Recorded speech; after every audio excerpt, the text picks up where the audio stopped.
एक छोटा सा गांव था।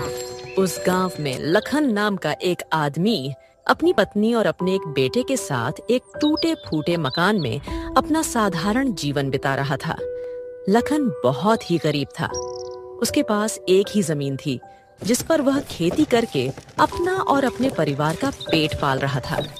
लेकिन उस गांव में पिछले 1 साल से बारिश नहीं हुई थी, जिसके कारण लखन का खेत सूख गया था, जिसके कारण उन्हें अब 2 वक्त की रोटी भी नसीब नहीं होती थी। एक दिन सुबह सुबह लखन और उसकी पत्नी अपने खेत को देखने के लिए खेत में चले जाते हैं। अरे भाग्यवान, देखो ना हमारे खेत की हालात। बारिश न होने के कारण पूरा फसल सूख कर नष्ट हो गया। मुझे तो टेंशन हो रही है। हमारे बच्चे की उसे स्कूल भी भेजना है, लेकिन एडमिशन फीस के लिए 1 भी रुपए नहीं है। हाँ, आप ठीक कह रहे हो। इस बार तो हमारा फसल सूख कर खत्म हो गए। अब घर में 1 भी रुपए नहीं है। अब हमारा क्या होगा? हाँ, तुम ठीक कह रही हो। भगवान हमारे साथ ही ऐसा क्यों करते हैं? पता नहीं हमने किस जन्म में पाप किया था जो भगवान हमें उसकी सजा दे रहे हैं। हाँ, आप ठीक कह रहे हो। भगवान हमारे साथ ही ऐसा क्यों करते हैं? पता नहीं ना, हमारे घर में अब कुछ खाने को है ना कुछ पैसे हैं। अब हम क्या खाएंगे? बच्चों को क्या खिलाएंगे? वह दोनों दुखी होकर अपने खेत के बारे में चर्चा कर ही रहे होते हैं। तभी वहां से गांव के कुछ लोग गुजरते हैं। गांव के लोगों ने भी लखन की परेशानी सुनी और कहे, लखन, परेशानी तुम्हारे साथ ही नहीं सबके साथ है। बारिश न होने के कारण सबका खेत सूख कर खत्म हो गया है। सबकी एक ही परेशानी है। लेकिन लखन, तुम बिल्कुल भी चिंता मत करो। भगवान हमें जरूर कुछ ना कुछ रास्ता दिखाएंगे। तुम सिर्फ भगवान पर भरोसा रखो और हार मत मानो, और भगवान पर भरोसा रखो। सब कुछ ठीक कर देंगे भगवान। हाँ, मैं जानता हूँ आप ठीक कह रहे हो। हमें भगवान पर भरोसा रखना चाहिए, लेकिन हमें कुछ न कुछ तो जल्दी करना ही होगा। नहीं तो इस गांव में सब लोगों के घर में खाने के लाले पड़ जाएंगे और भूख के मारे इस गांव में लाशें बिखरे पड़ेंगे। हाँ लखन, मैं जानता हूं कि हमें कुछ ना कुछ तो करना ही होगा, लेकिन अब हम क्या कर सकते हैं? यह तो कुदरत का करिश्मा है। इसमें हम कुछ नहीं कर सकेंगे। अब भगवान ही जाने कब हमारे गांव में बारिश होगी। सिर्फ तुम भगवान पर भरोसा रखो, वो सब कुछ ठीक कर देंगे। यह कहकर गांव के लोग वहां से चले जाते हैं। सुनिए ना, हमारे खेती में सिर्फ पानी की कमी है। पानी की कमी से ही हमारा खेत बर्बाद हो गया। इसलिए मेरे दिमाग में एक ख्याल आया है। आप हमारे गांव में जिसके भी घर में कुआं है, उस सबके घर में आप जाइए और पानी मांगकर देखिए। क्या पता कोई हमें पानी दे दे, और कहिएगा फसल काटने के बाद हम उनको पैसा दे देंगे। हाँ, तुम ठीक कह रही हो। हमारे खेत में सिर्फ पानी की कमी है। इसी कारण हमारा खेत बर्बाद हो गया। मैं जाता हूँ और जिसके भी घर में कुआं है उन सब से अपनी मांग कर देखता हूँ। अब तुम घर जाओ और मैं पानी मांगने जाता हूँ। उसके बाद लखन अपनी पत्नी को घर भेजकर अपने पड़ोसी रामू के पास पानी मांगने चला जाता है। अरे रामू भाई, क्या आप मुझे अपने कुएं से पानी दे सकते हो? आप तो जानते ही हैं बहुत दिनों से बारिश नहीं हुई है, इसीलिए बारिश ना होने के कारण मेरा खेत बर्बाद हो गया। सब फसल सूख कर खत्म हो गए। इसीलिए मुझे पानी की बहुत जरूरत है। क्या आप मुझे पानी दे सकते हैं? अरे लखन, मैं तो तुझे पानी दे देता, लेकिन मेरे खेत में ही पानी की कमी हो रही है। इस वक्त मैं तुझे पानी नहीं दे सकता। मुझे माफ कर दे। रामू भाई, अगर तू मेरी मदद कर दोगे तो हमारा भला हो जाएगा। प्लीज मेरी मदद करो। मुझे इस वक्त पानी की बहुत जरूरत है। इसीलिए बहुत दिनों से मेरा फसल अच्छा नहीं हो पा रहा। घर में एक भी पैसा नहीं है। बच्चे भूखे हैं। मेरी थोड़ी मदद कर दो। मैं समझ सकता हूँ तुझे इस वक्त पानी की बहुत जरूरत है, लेकिन मुझे माफ कर दे लखन। मैं तुझे इस वक्त पानी नहीं दे सकता। मुझे भी इस वक्त पानी की बहुत जरूरत है। मैं तुझे नहीं दे सकता। मुझे माफ कर दे। ठीक है, मैं समझ सकता हूँ, कोई बात नहीं। इतना कहकर वह अपने घर चला जाता है। क्या हुआ, आपको पानी मिल गया क्या? नहीं भाग्यवान, मुझे पानी नहीं मिला। मैं अपने पड़ोसी रामू के यहाँ गया था, लेकिन उसने कहा कि उसे भी इस वक्त पानी की बहुत ज़रूरत है और उसके कुएं में इस वक्त बहुत कम पानी है, इसीलिए वो मुझे पानी नहीं दे सकता। अब हमारा क्या होगा?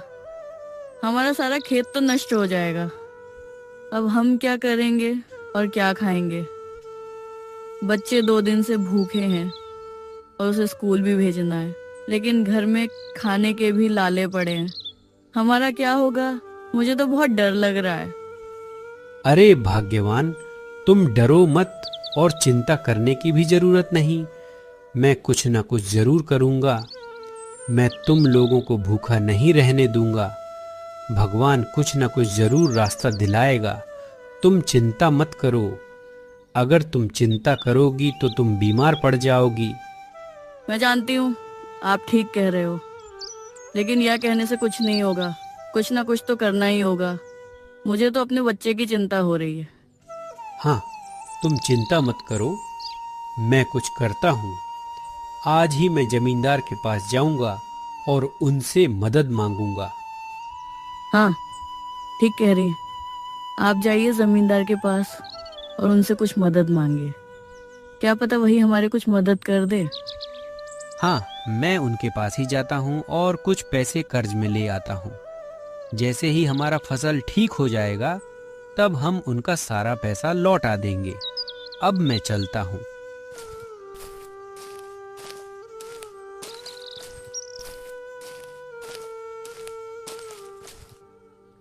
जमींदार जी, आप तो जानते ही हैं, बहुत दिनों से हमारे गांव में बारिश नहीं हुई है। बारिश न होने के कारण मेरा सारा खेत बर्बाद हो गया। सब फसल सूख गए। इसीलिए मैं अपने खेत के पास एक कुआं खोदना चाहता हूँ। इसीलिए मुझे कुछ पैसे की जरूरत है। क्या आप कुछ पैसे मुझे कर्ज में दे सकते हैं? मैं फसल ठीक होते ही आपका सारा कर्ज लौटा दूंगा। हाँ लखन, मैं तेरी मदद कर सकता हूँ। मैं तुझे कर्ज में पैसे दूंगा, लेकिन तुझे मेरी कुछ शर्तें माननी होगी, तभी मैं तुझे पैसे कर्ज में दूंगा। हाँ, आप बोलिए, मैं आपकी सारी शर्तें मानने को तैयार हूँ। तो फिर ठीक है, मैं तुझे कर्ज दूंगा, लेकिन तुझे कर्ज के साथ साथ ब्याज भी समय पर लौटाना होगा, तभी मैं तुझे पैसे दूंगा। हाँ ठीक है जमींदार जी, मैं समय पर आपको कर्ज के साथ साथ ब्याज भी लौटा दूंगा। उसके बाद लखन ने जमींदार से पैसे लेकर अपने खेत में एक कुआं खुदवाया। कुआं खोदने के बाद पानी की समस्या दूर हो गई। उसके बाद लखन पूरे दिन अपने खेत में मेहनत से काम करता है। वह दिन रात खून पसीना एक करके अपने खेत में काम करता है और कुछ ही दिनों में उसके खेत में बहुत ही अच्छा फसल उगते हैं। यह देख लखन बहुत ही खुश हो जाता है और अपने घर चला जाता है।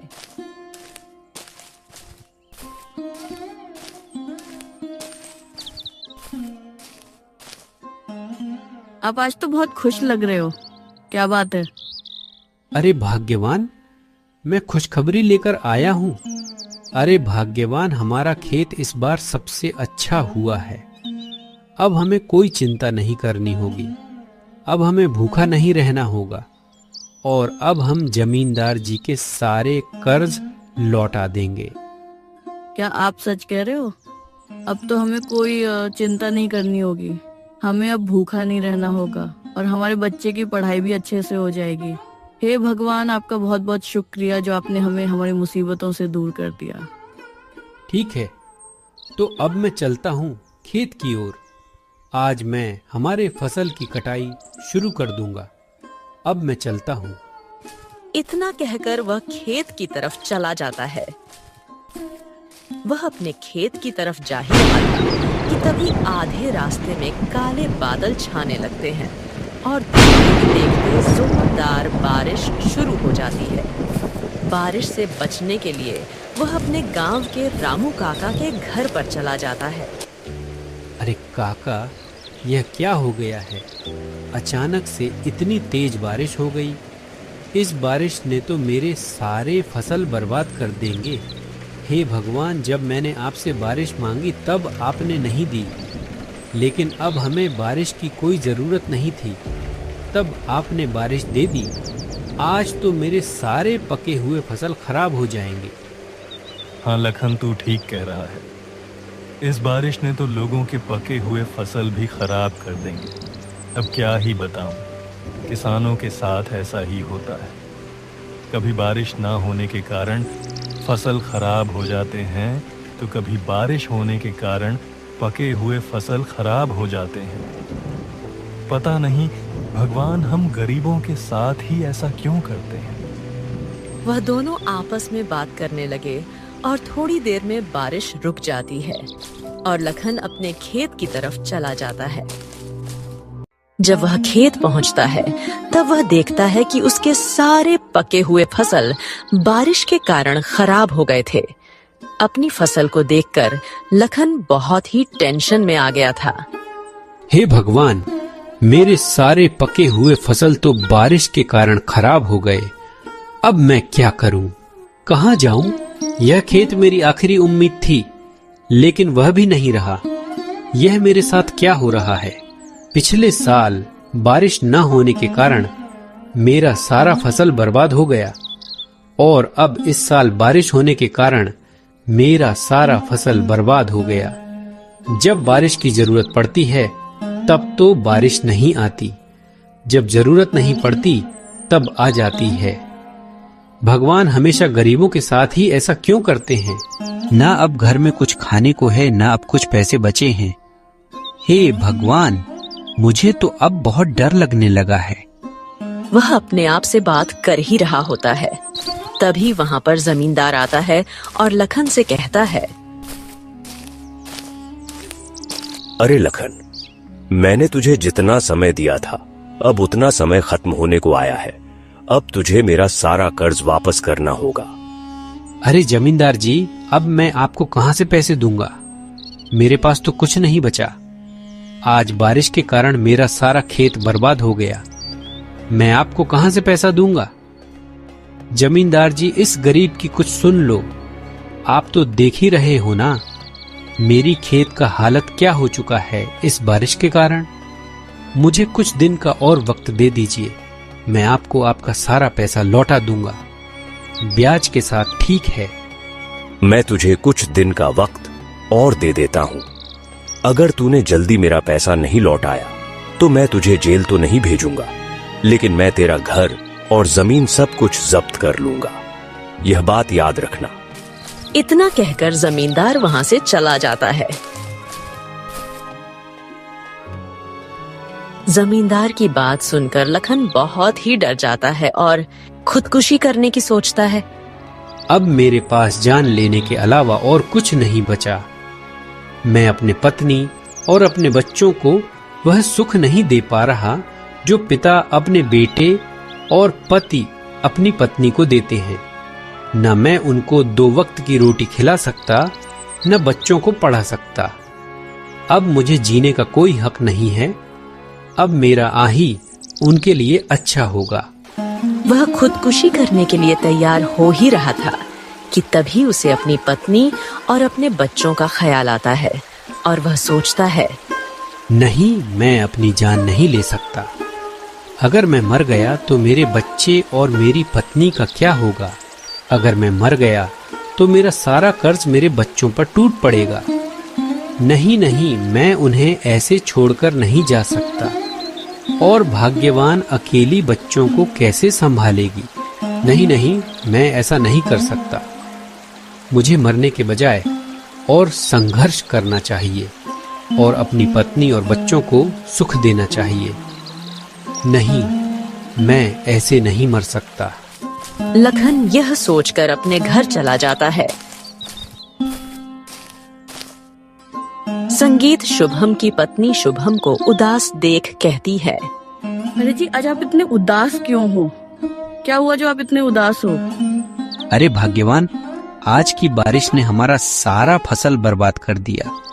और आज जमींदार जी मेरे खेत आए थे और उन्होंने कहा कि अगर मैंने उन्हें जल्द ही ब्याज के साथ लौटाना होगा, नहीं तो वह हमारा घर और जमीन सब कुछ जब्त कर लेंगे। मुझे चिंता हो रही है, अब मैं क्या करूं? अब उनका कर्ज कैसे लौटाऊं? अब जो हो गया सो हो गया, अब उसे सोचने से कुछ नहीं होगा। अब चिंता मत करिए, हम मिलकर कोई ना कोई रास्ता जरूर निकाल लेंगे। और भगवान जो भी करता है अच्छे के लिए ही करता है, आप चिंता मत करिए। मुझे माफ करना भाग्यवान, मैं तुम्हें सुख नहीं दे पा रहा, न बच्चों को सुख दे पा रहा हूँ। नहीं, आप ऐसा क्यों कह रहे हैं? एक न एक दिन हम भी सुख से रहेंगे और इसमें आपकी कोई गलती नहीं है। आपने तो बहुत मेहनत की है अपने खेत में। वो तो बारिश आने की वजह से हमारा खेत बर्बाद हो गया, इसमें आपकी कोई गलती नहीं है। आप खुद को मत कोशिश, भगवान हमें एक न एक दिन जरूर सुख देंगे। आप देख लेना, हम भी एक दिन खुशी खुशी रहेंगे। भगवान के घर में अंधेर है, देर नहीं। आप चिंता मत कीजिए। कुछ पाने के लिए पहले कुछ खोना जरूरी है। और आप दोबारा ये बात मत कहिएगा कि आप हमें सुख नहीं दे पा रहे हैं। मैं बहुत ही भाग्यशाली हूँ जो भगवान ने तुम्हें मुझे पत्नी बनाया। तुम मेरे सारे मुसीबत से एक साथ लड़ती हो, मेरा साथ देती हो। मैं बहुत ही भाग्यवान हूँ जो तुम मेरी पत्नी बनी। तभी लखन का बेटा कहता है, और पापा, मैं अब बड़ा हो चुका हूँ, मैं भी आपकी मदद करूँगा खेत के कामों में। हम सब मिलकर एक साथ काम करेंगे, तभी आगे बढ़ पाएंगे। नहीं नहीं बेटा, तुम अब बहुत छोटे हैं।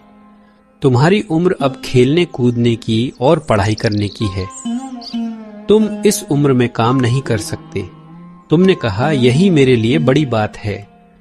मेरे साथ मेरी पत्नी और बच्चे मेरे साथ, यही मेरे लिए बहुत बड़ी बात है। पापा, मैं आपकी जरूर मदद करूँगा। हम सब मिलकर एक साथ काम करेंगे। मैं स्कूल से आते ही आपके खेत में चला जाऊंगा आपकी मदद करने के लिए, और हम सब मिलकर काम करेंगे। आप मना मत कीजिए, मैं जरूर आपकी मदद करूंगा। अगर तुम इतना कह रहे हो तो ठीक है, तुम भी मेरे साथ मदद करने आना। हम सब मिलकर एक साथ काम करेंगे और सबसे अच्छा फसल उगाएंगे। भाग्यवान, तुम सुनो, मुझे कुछ न कुछ तो करना ही होगा। इस बार भी हमारा फसल बर्बाद हो गया, तो इसीलिए मैं अपने बचपन के दोस्त जितेंद्र के घर जाता हूँ और उससे कुछ मदद मांगता हूँ। क्या पता वह मेरी कुछ मदद कर दे। वो बहुत ही अच्छा आदमी है, वो मेरी मदद जरूर करेगा। हाँ ठीक है, अब जाइए और अपने दोस्त से मदद मांगिए और जल्दी आइएगा। रात मत कीजिएगा आने में। इतना कहकर लखन अपने बचपन के दोस्त घर के घर चला जाता है और कुछ देर चलने के बाद वो अपने बचपन के दोस्त के घर पहुंच जाता है। अरे लखन, इतने दिनों बाद आए हो। घर में सब कुछ ठीक है ना भाभी? बच्चे सब कुछ ठीक है ना? हाँ मेरे दोस्त, बीवी बच्चे तो ठीक हैं। और तुम बताओ, तुम कैसे हो? हाँ, मैं तो बहुत बढ़िया हूँ। इतने दिनों बाद मेरी याद आई। हाँ दोस्त, काम की वजह से मैं कहीं आता जाता नहीं हूँ, इसीलिए। अरे दोस्त, भाभी नहीं दिखाई दे रही है। भाभी घर में नहीं है क्या? हाँ दोस्त, भाभी घर में नहीं है, वो अपने मायके गई है। और तुम बताओ कैसे हो और काम कैसा चल रहा है? अरे दोस्त, क्या ही बताऊं, पिछले 2 साल से बारिश नहीं हुई है। इसी कारण मेरा सारा खेत सूख कर बर्बाद हो गया। कभी बारिश ना होने के कारण खेत बर्बाद हो जाता है, तो कभी बारिश होने की वजह से खेत बर्बाद हो जाता है। अब मुझे कुछ समझ में नहीं आ रहा कि मैं क्या करूं। अरे दोस्त, इसमें टेंशन लेने की क्या बात है? हम तो किसान हैं और किसानों के साथ ऐसा होता ही रहता है। हाँ, मैं मानता हूँ किसानों के साथ यह होता है, लेकिन लगातार पिछले 2 साल से मेरा खेत अच्छा नहीं हुआ। बच्चे घर में भूखे हैं। क्या तुम मेरी कुछ मदद कर सकते हो? अरे हाँ हाँ, क्यों नहीं। मेरे दोस्त, मैं तुम्हारी जरूर मदद करूंगा। गांव में जो दक्षिण दिशा में मेरा जो जमीन है वो तू ले ले और उस जमीन में खेती कर। उस जमीन में तेरा खेत बहुत अच्छा होगा और जो भी धान होगा वो सब कुछ तुम रख लेना। अरे नहीं नहीं भाई, मैं तुम्हारा एक जमीन नहीं ले सकता। एक जमीन की कीमत तो बहुत होता है।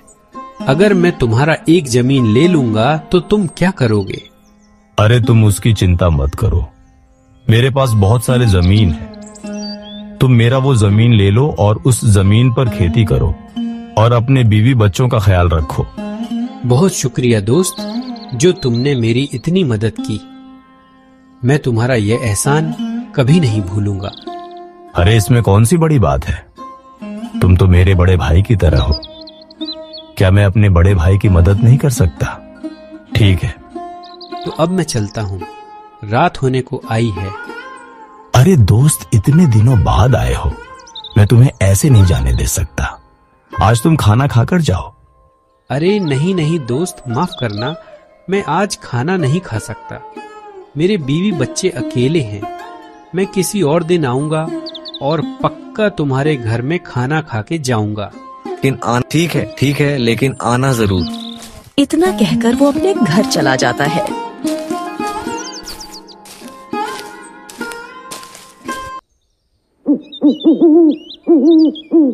जी आप आ गए। क्या आपके दोस्त ने कुछ मदद की? हाँ, भगवान मेरे दोस्त ने हमारे गांव में जो पश्चिम दिशा में जो जमीन है वह जमीन मेरे दोस्त ने मुझे दे दिया और कहा है कि उस जमीन में खेती करने को। यह तो बहुत अच्छी बात है जो आपके दोस्त ने हमारी मदद की। अब हम कल से ही खेत का काम शुरू कर देंगे। हाँ भाग्यवान, तुम ठीक कह रही हो। हमें कल से ही खेत का काम शुरू कर देना होगा। अब जो हमारे पास 2 जमीन है तो हमें पहले से ज्यादा मेहनत करनी होगी, तभी हमें अच्छा फल मिलेगा। आप ठीक कह रहे हो, हमें कल से और भी ज्यादा मेहनत करनी होगी, तभी हमें अच्छे फसल मिलेंगे। अब आप खाना खा लीजिए।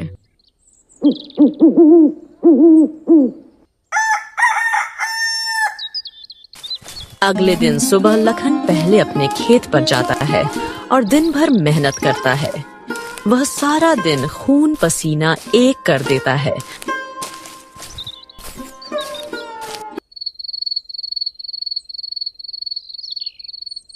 और शाम को अपने खेत का काम खत्म करके अपने घर लौट आता है।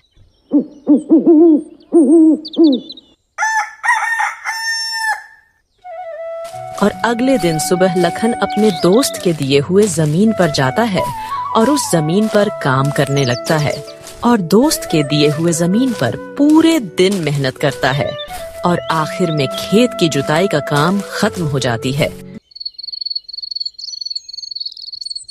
और कुछ दिनों में बारिश शुरू हो जाता है और देखते ही देखते लखन के दोनों जमीन पर अच्छे फसल उगते हैं। उसके बाद सबसे पहले वह जमींदार का कर्ज चुकता है